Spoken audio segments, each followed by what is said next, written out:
Hey everybody! In this video, we're going to be walking through the basic functionality found in our equity screen.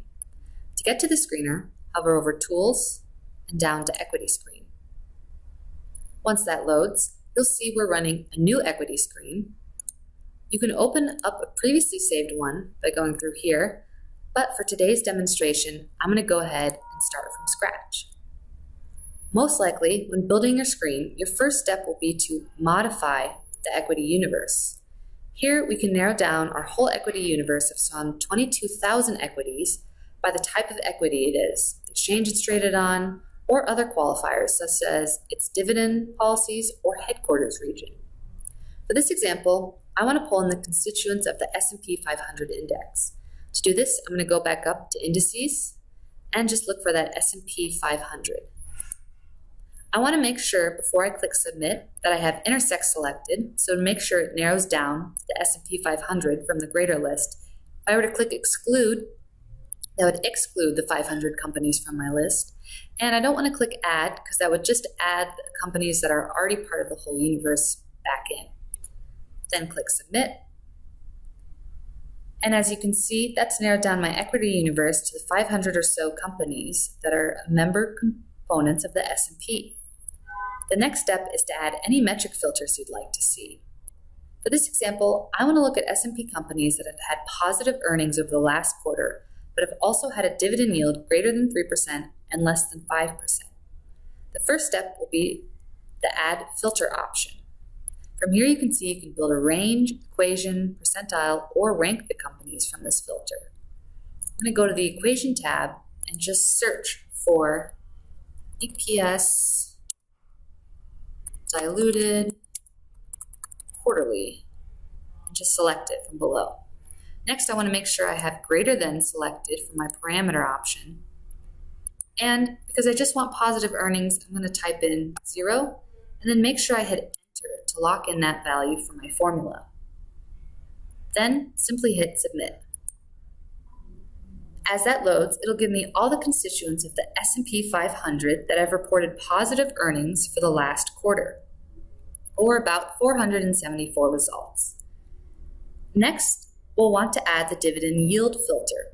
To do so, click back on the Add Filter option, and this time I'm going to stay on the Range tab. Of course, I can type out my metric to search, or I can look for my metric using the Browse button. For something like dividend yield, that's going to be in the shareholder payouts section. And I'm just going to choose dividend yield TTM as my metric. Then I just want to be sure to type in my lower and upper range and simply hit Submit. Now you'll see my list narrowed down to about 92 results. Next, let's add a price column to my screen. Not necessarily that I want to filter by price, but I just want to see the share price for my selected companies. For this, we want to select the Add Metric Columns option. And from here, I can just search and add price. As you can see, that adds the column of price to my screener, but does not affect my final results. If I want to sort by price, I can click on it once and it's going to sort the data from lowest to highest. If I were to click on it again, it would sort from highest to lowest. Next, I want to add some qualitative information. Let's say I want to look at the industry information for all these companies. From here, you're going to go instead to Add Info Columns. And as I want industry information and sector, I'm going to go ahead and add both. Then just click Submit. And as you can see, now those columns have been added to my total screener as well. From here, if I wanted to save this list of companies to bring into another tool or add it to my dashboard, I can save as a watch list. And you're just going to give that a name.